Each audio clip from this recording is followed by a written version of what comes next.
Good morning તમામ વિદ્યાર્થી મિત્રો, વાલી મિત્રો તેમજ યુટ્યુબના માધ્યમથી આપ સૌ જે લોકો આ વિડીયો નિહાળી રહ્યા છો તમામનું વિચાર વાટિકા સિરીઝમાં સ્વાગત છે. હું પ્રાથમિક શાળાનો એક શિક્ષક, નામ છે વસીમ મેમણ. આપની સાથે મારા 8 વર્ષના શૈક્ષણિક અનુભવમાંથી જુદા જુદા વિદ્યાર્થીઓ સાથે, જુદા જુદા વાલીઓ સાથે, જુદા જુદા લોકો સાથે મળીને જુદું જુદું સાહિત્ય વાંચીને જે અનુભવ મેળવ્યા છે, જે વિચાર મેળવ્યો છે, એ દર ગુરુવારે આપની સમક્ષ રજૂ કરવા માટે વિચાર વાટિકા સિરીઝ શરૂ કરી છે. તો આપ સૌ ખૂબ પ્રેમ આપજો, સાથ આપજો, સપોર્ટ આપજો, સહકાર આપજો.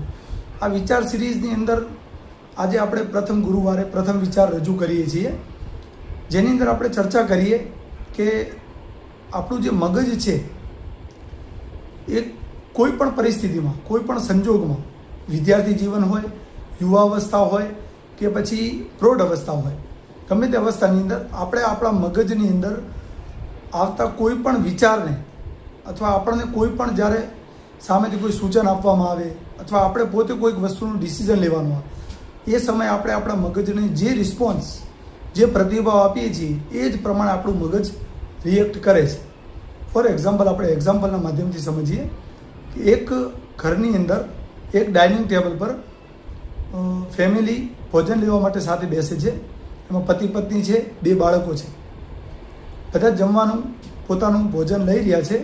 એ સમયે પિતા એટલે કે ફાધરને ખ્યાલ આવે છે કે ભાઈ જે સબ્જી બનાવવામાં આવી છે એની અંદર મીઠાનું પ્રમાણ એટલે કે નમકનું પ્રમાણ ઓછું છે. તો ફાધર મધરને કહે છે, મધરની સામે જોઈને, કે મીઠું લાવો, નમક લાવો. અને મધર પોતાના દીકરાને કહે છે કે બેટા જા નમક લાવી આપ.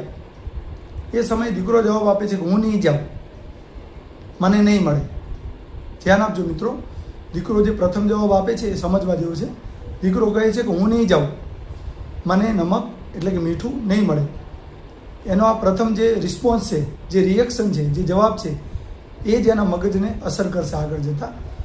પછી જેમ તેમ કરતાં પપ્પા ગુસ્સાની અંદર થોડુંક બાળક સામે આંખો કાઢીને જુએ છે અને બાળક ઊભો થઈને મીઠાની જે સોલ્ટ અથવા મીઠાની ડબ્બી લેવા માટે રસોડા તરફ જાય છે. અને કિચનમાં જઈને પોતે મીઠું શોધે છે, પણ મીઠું બાળકને મળતું નથી. અને પરત આવીને રાડો પાડે છે, મમ્મી મેં તમને કહ્યું હતું ને કે મીઠું મને, નમક મને નહીં મળે, તમે શોધી આવો. તો મમ્મી એમના દીકરાને સાથે લઈને જાય છે અને જે રેગ્યુલર જગ્યા હોય છે નમક એટલે કે મીઠું મૂકવાની, ત્યાંથી મીઠાની ડબ્બી હાથમાં લે છે અને બાળકને બતાવે છે, જો બેટા આ શું છે.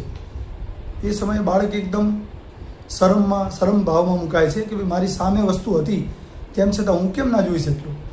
તો આ મિત્રો એટલા માટે થયું છે કારણ કે જે વખતે બાળકને પ્રથમ વખત કહેવામાં આવ્યું કે રસોડામાં એટલે કે કિચનમાં જા અને નમક એટલે કે મીઠું લઈ આવ, પણ બાળકે એ સમયે પ્રથમ પ્રતિક્રિયા જે આપી એવી હતી કે હું નહીં જાઉં, મને નહીં મળે.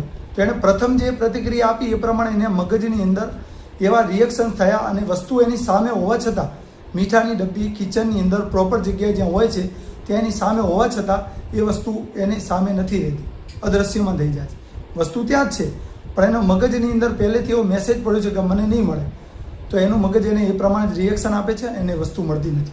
તો આ નાનકડી ટૂંકા એક્ઝામ્પલથી આપણને શીખવા મળે છે કે આપણે સૌ હંમેશા પોતાની જાત સાથે સેલ્ફ ટોક કરીએ, પોઝિટિવ વાતો કરીએ, હંમેશા હકારાત્મક વિચારીએ અને આપણા મનમાં જે પણ નેગેટિવ ભાવ આવે છે એનાથી આપણે દૂર રહીએ. કારણ કે આપણું મસ્તિષ્ક, આપણું મગજ જે છે એને આંખો નથી. જેવું આપણે જોઈએ છીએ, જેવું આપણે બોલીએ છીએ, જેવું આપણે સાંભળીએ છીએ એવું જ આપણું મગજ રિએક્ટ કરે છે, એવું જ વિચારી લે છે. માટે આપણે સૌ હંમેશા પોઝિટિવ રહીએ, આપણા જીવનને સરળ અને આસાન બનાવીએ, કારણ કે આપણા વિચારોથી જ આપણી આખું વ્યક્તિત્વ, આપણું જીવન ઘડાતું હોય છે. માટે પોઝિટિવ વિચારીએ અને આપણું પોઝિટિવ